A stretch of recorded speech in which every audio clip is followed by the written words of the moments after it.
The massive alien warship *Dominance* floated in the darkness of space like a giant metal beast waiting to strike. Its thick armor was covered with dozens of plasma cannons, all pointed at the tiny human cargo ship that drifted helplessly before it. Inside the alien vessel's bridge, Admiral Krixtal looked at his computer screens with pleasure. His insect-like mouth parts clicked together as he read the reports about humanity. "Look at these pathetic creatures," he said to his crew, waving one of his forearms toward the data. "These humans have only been flying between stars for 200 years. They are babies compared to us. Their entire military force is nothing but small patrol boats and ships that protect mining operations. When we threaten them, they will give up immediately." The bridge around him buzzed with activity. Officers from 11 different alien species worked at various stations, their strange forms creating a bizarre collection of creatures. Some had multiple eyes, others had tentacles instead of arms, and a few looked like walking crystals. But they all served the same master, the Vortanian Collective, a powerful group that had conquered dozens of worlds across the galaxy. On the main viewing screen, the face of the human cargo ship captain appeared. The man's skin was pale white, and his eyes were wide with obvious terror. His hands shook as he gripped the arms of his captain's chair. Krixtal's equivalent of a smile spread across his reptilian face. Fear was exactly what he wanted to see. "I am Admiral Krixtal of the Vortanian Collective," he announced, his voice being changed by a translation machine so the human could understand. "I speak with the authority of the 12 Worlds Alliance. Humanity has 72 standard hours to surrender the colonies of New Busan, Digu Prime, and Gwangju Station. These worlds contain minerals and resources that we need for our expansion across this part of the galaxy." The human captain tried to speak, stammering something about needing to contact Earth Command and get permission from his superiors. But Krixtal cut off the communication with a quick gesture of his clawed hand. He had no interest in listening to weak excuses or desperate pleas for more time. Around the bridge, his officers nodded their approval. They had seen this exact same scene dozens of times before. The collective would arrive at a young civilization's territory, make impossible demands, and threaten complete destruction if those demands were not met. The pattern always worked the same way. First came fear, then desperate attempts at negotiation, then complete surrender when the target species realized they had no choice. "Sir," called out his sensor officer, a creature that looked like a giant spider with too many eyes. "Our long-range scanners show that human vessels throughout this area are withdrawing from their positions. They appear to be retreating to safer locations, just as we predicted they would." "Excellent," Krixtal replied, his claws drumming against his command chair. "And what about their military response? Have they begun moving their pathetic excuse for a fleet?" The sensor officer checked his instruments again. "Their nearest military installation is 6 parsecs away from our current position. According to our intelligence reports, it contains approximately 50 light cruisers at most. These ships are primarily designed for patrol duties and anti-piracy operations, not real combat against a force like ours." Krixtal's satisfaction grew even stronger. Everything was proceeding exactly according to plan. For the past 20 years, ever since the collective had made first contact with humanity, their spy networks had been gathering information about human capabilities. Every report had confirmed the same basic facts. Humans were a peaceful trading species with minimal military power and almost no experience with large-scale warfare. The human colonies they were demanding were among the richest in this sector of space. New Busan contained vast deposits of quantum crystals needed for faster-than-light travel. Digu Prime had rare earth elements essential for advanced computer systems. Gwangju Station controlled a major shipping route that connected dozens of star systems. Taking these 3 locations would give the collective control over this entire region of the galaxy. "Begin the waiting period," Krixtal ordered. "Maintain our position here and continue monitoring all human communications. I want to know the moment they begin preparing their surrender." His tactical officer, a being made entirely of what looked like living rock, spoke up. "Admiral, should we be concerned about any potential tricks or hidden weapons? Some younger species have surprised us in the past." Krixtal's laugh was a harsh, grating sound. "Look at the data yourself. Humans spend most of their time and resources on trade, exploration, and scientific research. They ask endless questions about diplomatic protocols and peaceful conflict resolution. When they discovered faster-than-light travel, their first instinct was to send out merchant ships and research vessels, not warships. They are exactly what they appear to be, a naive, peaceful species that has never learned the harsh realities of galactic politics." The bridge fell silent except for the quiet humming of the ship's systems and the occasional beeping of monitoring equipment. Outside the viewports, stars twinkled in the eternal darkness of space, and the small human cargo vessel continued to drift like a helpless leaf in the cosmic wind. In 3 days, Crixtal was completely confident, desperate human ambassadors would arrive at this location. They would beg for mercy, offer alternative deals, and eventually accept whatever terms the collective chose to give them. It was a pattern that had worked successfully against 43 other civilizations. Humanity would be number 44. The plan was perfect, the intelligence was solid, and victory was certain. What could possibly go wrong? The countdown timer on Admiral Crixtal's command screen showed 71 hours and 37 minutes since he had delivered his ultimatum to humanity. He sat back in his chair, confident that the humans would soon send their surrender message. Everything was going exactly as planned. Then the alarms started screaming. The Thorian sensor specialist at his station had 6 eyes that could see different types of energy at the same time. Right now, all 6 eyes were opened as wide as possible, staring at his instruments in complete shock. His tentacle-like fingers moved quickly across his controls, checking and rechecking the readings. "Admiral," he called out, his voice shaking with confusion. "I am detecting massive energy signatures approaching from the edge of our star system. The readings are unlike anything in our databases. They are unprecedented." Crixtal turned away from his tactical display, annoyance clear on his reptilian face. He had been studying the locations of human colonies, planning how to divide them among the different species in the collective. This interruption was unwelcome. "That is impossible," he snapped. "Human vessels are small and weak. Even if they combined their entire pathetic fleet into one group, they could not generate energy readings large enough to trigger our long-range sensors from this distance." But even as he spoke, other officers around the bridge began calling out similar reports. The spider-like communications officer looked up from her station with worry in her multiple eyes. The rock creature at Tactical was running diagnostic tests on his equipment, unable to believe what his instruments were telling him. "Sir," the sensor specialist continued, his voice now cracking with stress, "whatever is approaching us is still in hyperspace, but the energy output is massive. It is bigger than anything we have ever encountered before." Suddenly, space itself seemed to tear open at the edge of the star system. Bright flashes of light appeared in the darkness, like stars being born in fast motion. But these were not stars. These were ships dropping out of faster-than-light travel. The first vessel to appear was enormous beyond imagination. The UES Thunder of Incheon materialized from the cosmic void like a black mountain floating in space. It was over a kilometer long, covered in dark metal that seemed to absorb light rather than reflect it. Strange energy fields crackled around its hull, creating patterns of blue and white lightning that danced across its surface. Admiral Crixtal stared at the main viewing screen, his mouth hanging open.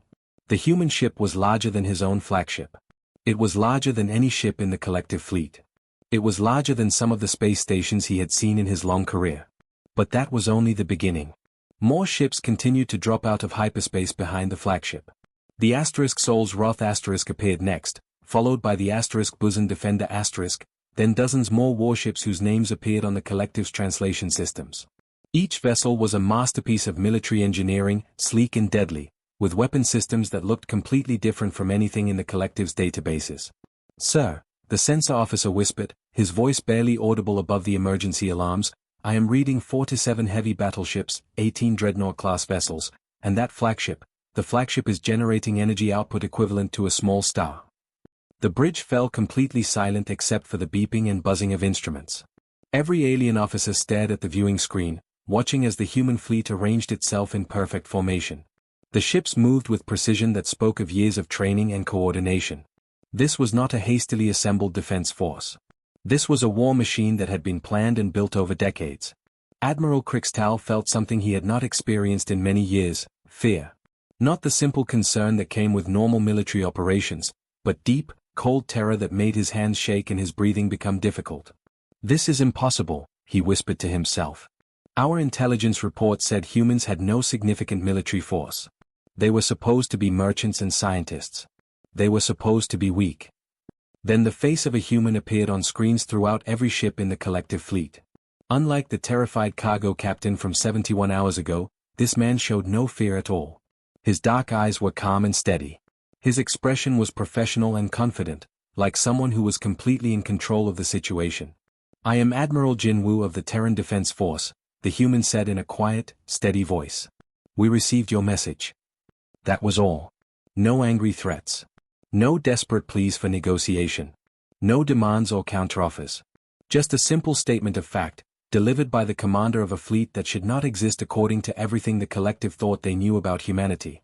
The silence that followed was deafening. Admiral Krixtal realized that everything his intelligence network had told him about humans was wrong.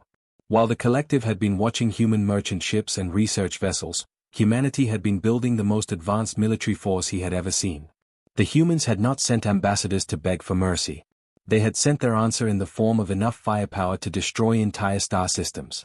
And as Admiral Jinwoo's calm, confident face looked out from the screen, Krixtal began to understand that the next few hours would determine whether the collective fleet would survive this encounter at all.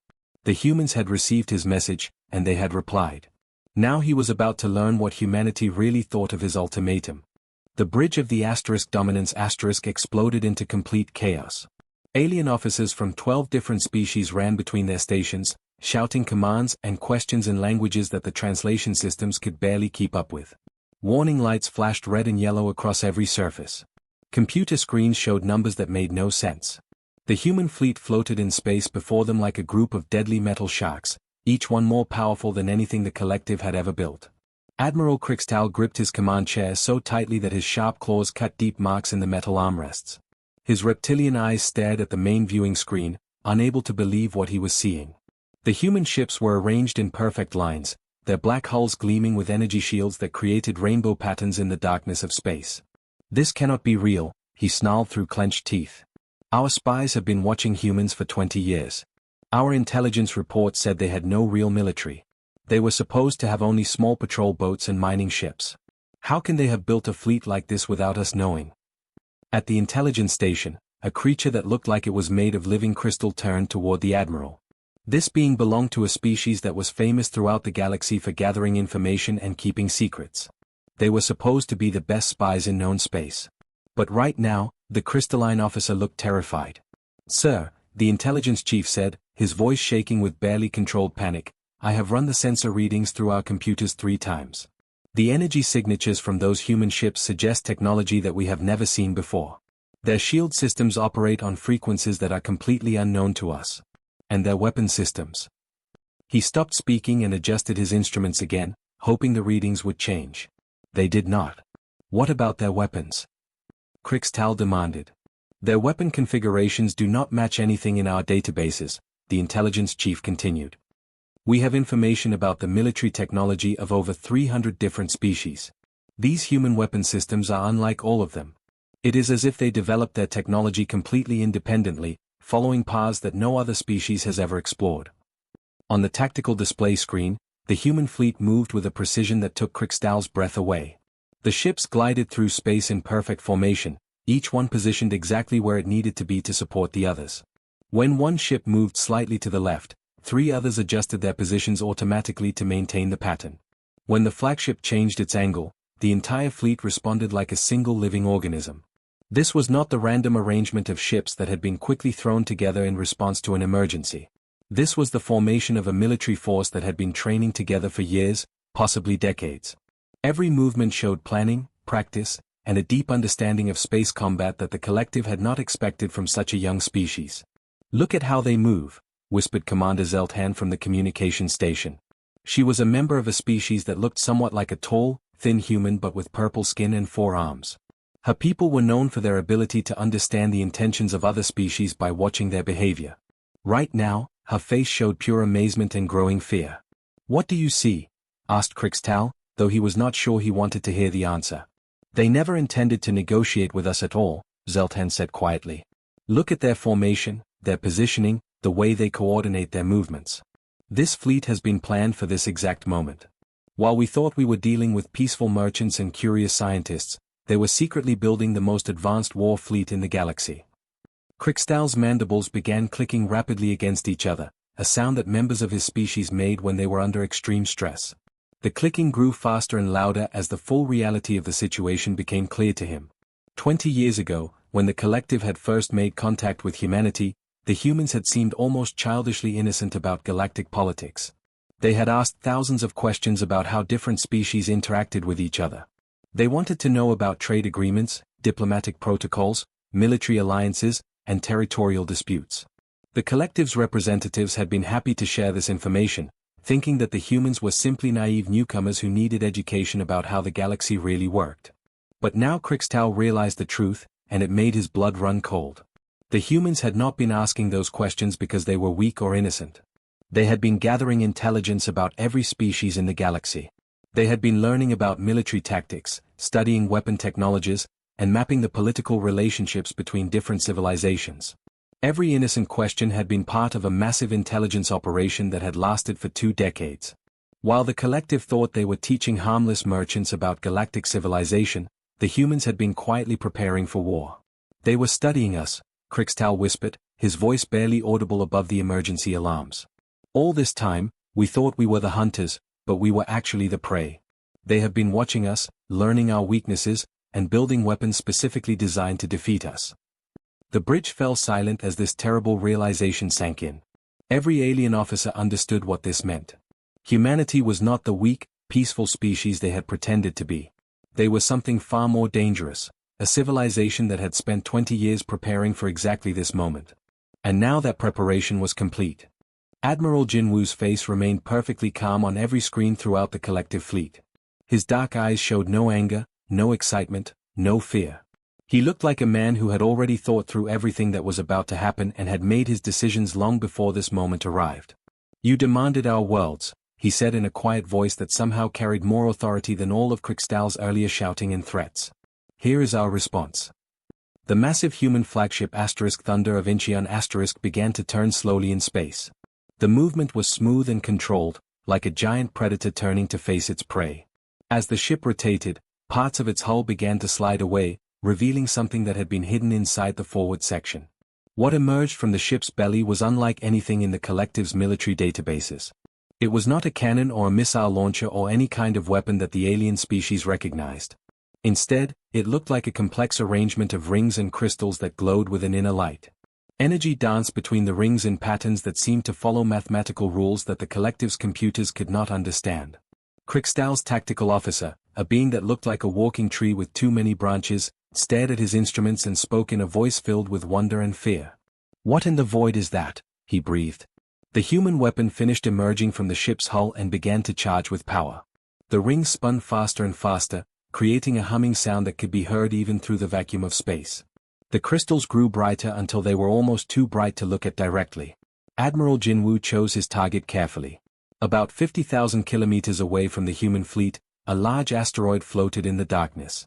It was roughly the same size as Earth's moon, made of rock and metal that had been drifting through space for millions of years. It was completely lifeless, harming no one, but it would serve perfectly as a demonstration of what human weapons could do. The weapon fired.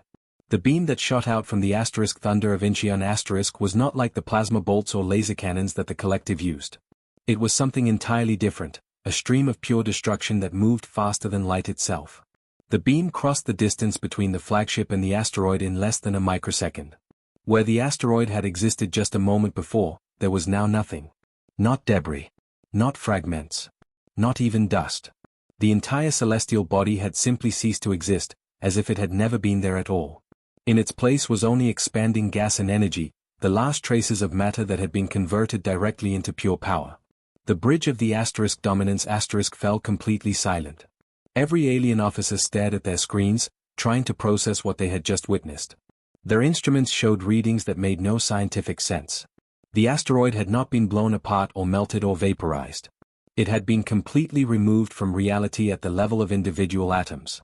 Antimatter cascade weapon, Admiral Jinwoo explained in the same casual tone he might use to discuss the weather or comment on the color of a sunset.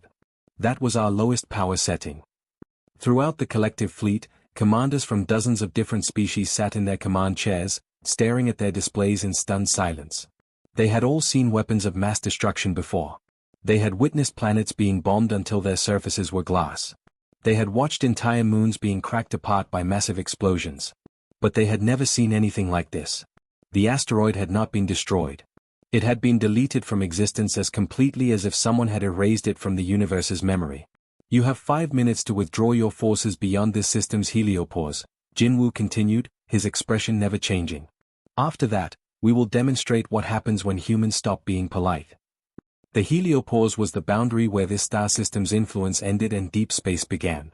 It was billions of kilometers away. For the collective fleet to retreat that far would mean admitting complete defeat and abandoning any claim to the human colonies they had demanded. Admiral Crixtal found his voice, though it came out as barely more than a whisper. His reptilian throat felt dry, and his hands were shaking against the armrests of his command chair. "This is impossible," he managed to say. "You are a young species. You have only been traveling between stars for 200 years. You cannot possibly possess technology that advanced." Admiral Jinwoo's expression did not change by even the smallest amount. His dark eyes remained calm and steady, like deep water that showed no ripples on its surface. "You are absolutely right," he said simply. "We are young compared to most species in this galaxy. We have been exploring space for only a short time." He paused for just a moment, and when he continued speaking, there was something in his voice that made every alien officer listening feel a chill run down their spine or equivalent body part. "But we are also very, very quick learners." The implications of those words sank in across the collective fleet like a heavy stone dropping into still water. Humanity had not needed thousands of years to develop advanced technology. They had done it in decades. They had studied every species they encountered, learned from every piece of information they gathered, and built upon those lessons to create something entirely new. They had not just caught up to the older civilizations. They had surpassed them. And now they were demonstrating exactly what that meant. Admiral Crixtal's pride was stronger than his common sense. Even after watching the human weapon completely erase an asteroid from existence, even after seeing technology that his species could not understand, he could not accept that his mighty collective had been defeated by creatures he still thought of as primitive youngsters. His reptilian hands gripped his command chair until his claws left deep scratches in the metal. His mind raced with desperate thoughts. This had to be some kind of trick. No species could develop such advanced technology in just a few decades. It was impossible. The humans were bluffing, using some kind of special effects to make their weapons look more powerful than they really were. "All ships, attack formation," he shouted across the communication channels to every vessel in his fleet. "This is an elaborate trick. They are trying to scare us with fake demonstrations. No species developed such technology in mere decades." Across the collective fleet, 43 massive warships began moving into battle positions. Plasma cannons that could melt through solid steel started charging with deadly energy. Missile tubes filled with warheads that could crack open mountains. Shields powered up to maximum strength. The combined military might of 12 different alien species prepared to launch itself at the human formation with desperate fury. Captain Veltar of the dreadnought Crusher was the first to fire. His ship's main plasma cannon sent a bolt of superheated gas racing toward the nearest human vessel. Behind him, dozens of other ships opened fire at the same time, filling the space between the two fleets with deadly energy beams and explosive missiles. The battle lasted exactly 4 minutes and 17 seconds. The human ships moved through space like dancers performing a carefully practiced routine. They glided between the collective's attacks with movements so smooth and coordinated that it looked like they had rehearsed this exact fight hundreds of times. When one human ship rolled to avoid a missile, 2 others shifted position to cover its blind spots. When another human vessel needed to recharge its shields, 3 more moved to protect it without anyone giving orders. The UES Sol's Wrath commanded by Captain Minotaur, targeted 6 enemy dreadnoughts at the same time. Her weapons fired with surgical precision, hitting the collective ship's weapon systems and engines while carefully avoiding their life support areas. Each shot was perfectly placed to disable the enemy vessels without killing their crews. In less than 2 minutes, 6 of the collective's most powerful warships were drifting helplessly in space, their crews alive but unable to fight. The Busan Defender under Captain Hunsa's command, demonstrated defensive capabilities that made the collective's weapons look like toys. When enemy missiles approached, the human ship's point defense systems activated automatically. Tiny laser beams reached out to intercept the incoming warheads, destroying 1,000-ton missiles as easily as swatting annoying flies. Not a single collective missile managed to reach its target. Other human ships showed abilities that defied everything the collective thought they knew about space combat. Some seemed to predict where enemy weapons would fire before the shots were even taken. Others moved faster than physics should have allowed. A few appeared to bend space itself around their hulls, making enemy beams curve away harmlessly. And through it all, Admiral Jinwoo's flagship Thunder of Incheon barely moved at all. Its massive bulk hung in space like a sleeping giant, its weapon systems powered down, as if this entire battle was beneath its notice. The most powerful warship in human space did not even bother to participate in the fight. The collective's formation fell apart completely. Ships that had been coordinating their attacks moments before now flew in random directions, their captains screaming contradictory orders over the communication channels. Some vessels tried to retreat while others attempted desperate ramming attacks. The careful battle plans that had worked against dozens of other species became useless confusion. When the firing finally stopped, 28 collective ships floated powerless in the darkness of space. Their hulls were intact and their life support systems still functioned, but their weapons were destroyed and their engines were offline. The crews inside were alive but completely defeated, staring at their screens in shock and disbelief. The remaining 15 collective vessels had already begun retreating toward the edge of the star system, their commanders finally understanding that they faced something far beyond their ability to comprehend or defeat. These ships fled as fast as their engines could carry them, desperate to escape before the humans decided to stop showing mercy. Admiral Jinwoo's calm face appeared on screens throughout what remained of the collective fleet. His expression had not changed since the beginning of this encounter. He still looked like a man who had calculated every possible outcome and was not surprised by anything that had happened. The next species that threatens human worlds will not receive a demonstration first, he said in the same quiet voice he had used throughout this entire confrontation. You have 36 hours to clear human space completely. We will not ask twice. The communication channel closed, leaving the collective survivors alone with their defeat and their fear. In the days and weeks that followed, news of the battle spread across the galaxy like wildfire. The surviving collective forces carried the story to every species they encountered. Traders, diplomats, and military observers heard the tale and passed it on to their own governments. Within months, every major civilization in known space had learned the same lesson. Humanity was not the naive, peaceful species they had pretended to be. While other races had spent centuries playing political games and holding elaborate diplomatic ceremonies, humans had been quietly building the most advanced military force the galaxy had ever seen. The message was clear and simple: humanity did not negotiate with bullies. They built bigger guns.